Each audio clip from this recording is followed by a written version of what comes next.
Hi guys! Welcome back to my YouTube channel. So for today's video, as you can see from the title below, I'm going to share with you guys what I bought in Watsons.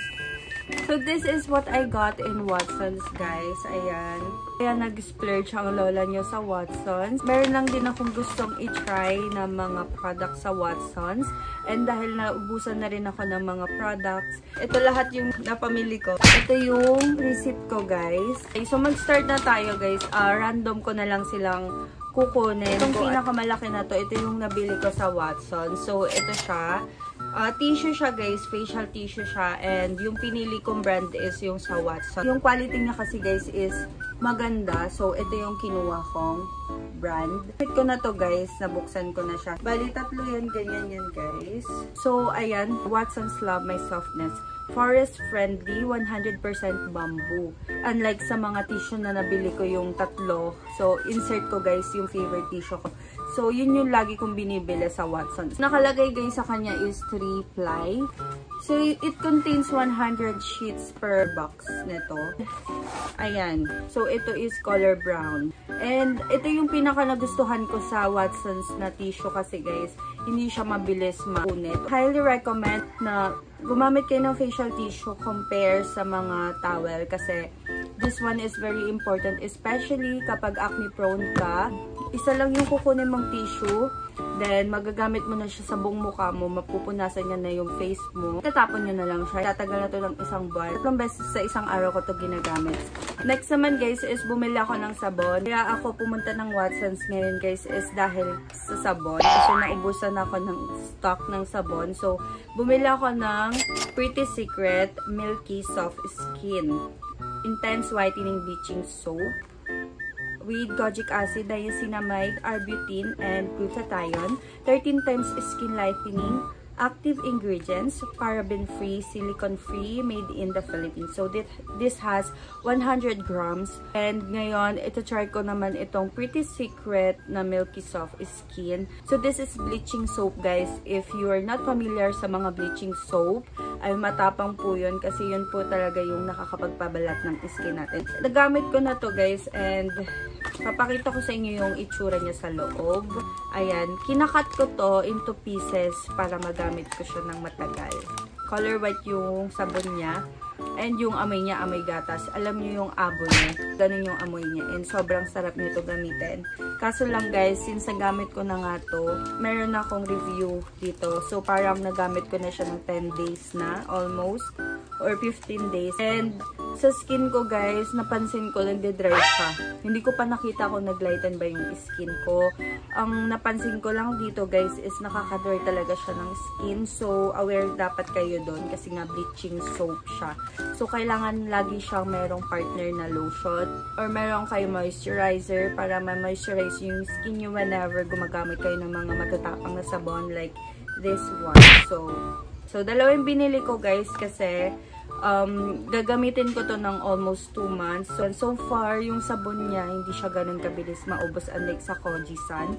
So, ayan. Next naman, guys, is bumili na rin ako nito. Lux Organics, Niacinamide plus Papaya Gluta Velvet Salt Scrub. Ultra Fine Intense Whitening. Nakalagay sa kanya, guys, is Super Fine Powder Salt New Improve. So, I think yung una nilang labas nito is parang hindi siya ganun ka-fine.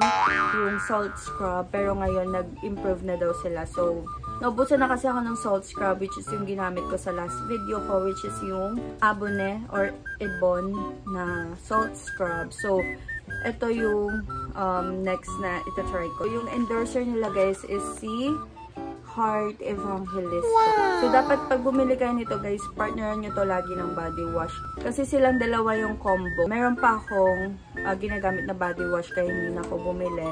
Pero papakita ko na lang sa screen yung ginagamit kong body wash. So, ayun yung partner neto. Any body wash naman yung gamitin nyo. As much as possible, lagyan nyo siya ng body wash bago nyo siya i-apply sa skin niyo kasi magaspang siya sa balat kapag walang body wash.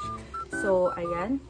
And, nagamit ko na rin to, guys. And, yung review ko dito is so far, maganda naman siya. Yung salt scrub niya is pino nga talaga siya. Para siyang Abone. And, also, guys, yung amoy niya, mabango siya, actually.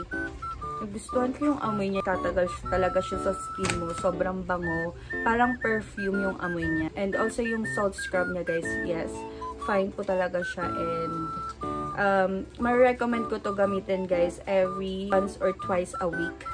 Ako kasi ginagamit ko to Sabado at Linggo lang. So, para alam ko kung kailan ko siya gagamitin. So, every weekend ko to ginagamit. And sinasabayan ko siya ng body wash. Next guys is bumili ako ng Skin White Classic Whitening Lotion. Light Fill Technology with SPF 20. Ayan. So, actually guys, meron pa akong lotion which is yung Nivea na color blue.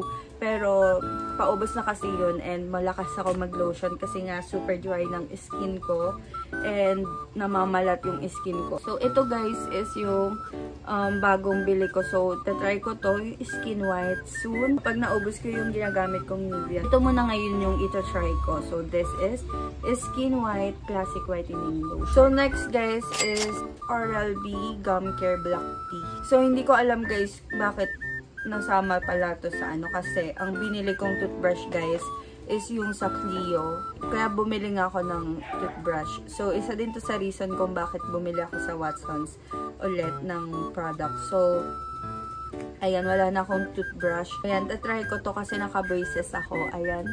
So, kailangan ko ng mga magagandang quality ng toothbrush. So, alam ko mahal tong ganito kasi yung isa yung Clio yung binili ko, parang less than 100 pesos lang siya. I think ito yung 100 plus pesos. Hindi ko alam guys kung bakit to nasama sa cart.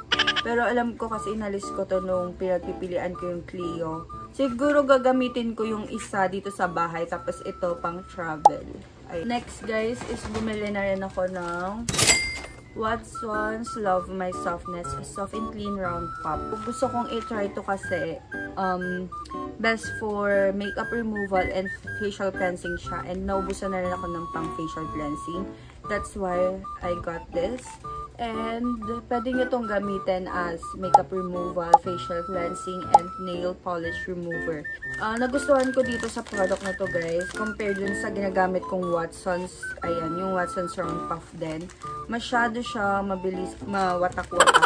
Ganon. So, ito guys, parang same to ng quality ng isa, yung Cuddle. Ayan, pero mas manipis to, which is sa tingin ko mas better tong quality nito. Hindi siya ganun kakapal as Cuddle. So, ayan. Dalawa kasi guys yung Watsons brand ng Round Puff. Mas marirecommend ko tong ganito sa inyo compare yung blue. Ayan. Papakita ko sa inyo yung isa.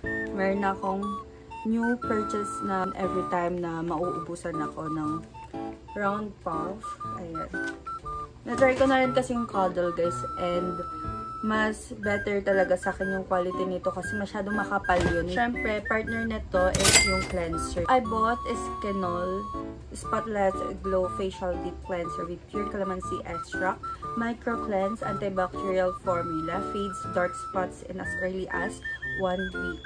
So, first time ko guys gagamit ng Eskinol. Ayan, mukhang nahanap ko na yung magsusot sa skin ko, yung mahilig kasi ako sa mga menthol, yung parang malamig sa face. Hindi siya toner guys kasi ang nakalagay sa kanya is cleanser lang. So, pero kung gusto nyo pang gumamit ng toner with this, pwede naman. I think okay lang din naman na ito lang yung gagamitin nyo. Cleanser slash toner din at the same time. So, nagamit ko na siya guys, as you can see, bawas na siya. So far, nagustuhan ko siya.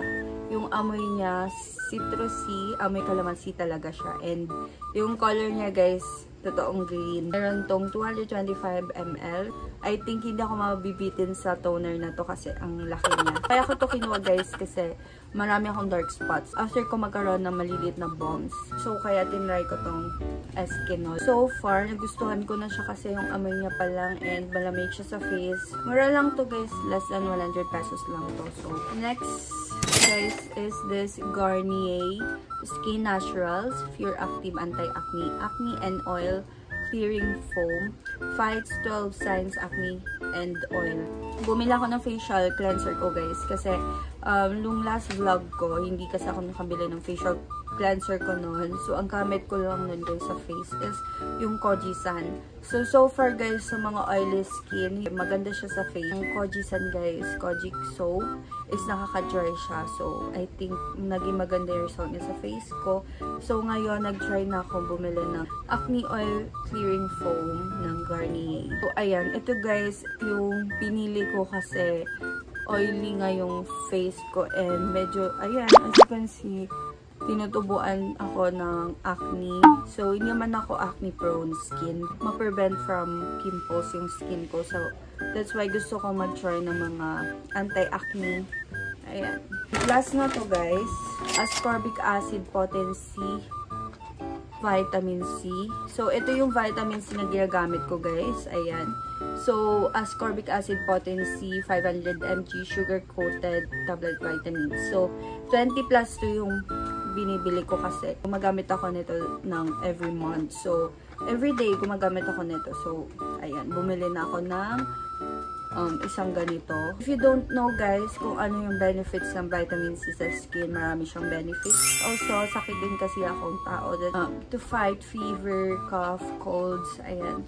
That's why I choose to take vitamin C na this last month pa. And until now, nagtitake ako ng vitamin C. So, especially ngayon guys na medyo umuulan-ulan na ngayon. So, ayan, simula nag-take ako nito guys, na-amaze ako sa nangyari sa akin kasi ilang beses na ako naulanan galing sa school but kinabukasan bahinga ko pero hindi natuloy yung sipon ko at saka yung ubo. So, I think dahil yun sa tinitake kong vitamin C.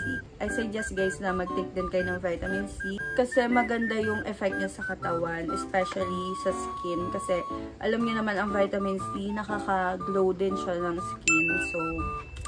So, yun lang guys lahat ng nabili ko sa Watsons and ito yung receipt niya. Ay, may pa palang receipt to. Kasi bali 2 beses ako nanggaling sa Watsons. So, ayan. 2 yung receipt niya guys. And siguro hindi ko nasasabihin yung total niya. Ilalagay ko na lang guys sa description yung mga prices. So that's all guys. Thank you for watching. I hope marami kayong natutunan sa video na to. And if you did, just give this a big thumbs up and click mo na rin yung bell button below para updated ka whenever I post a new video. So if gusto nyo pala maraming videos and hauls like this, please comment down below. See you again on my next video. Missing someone.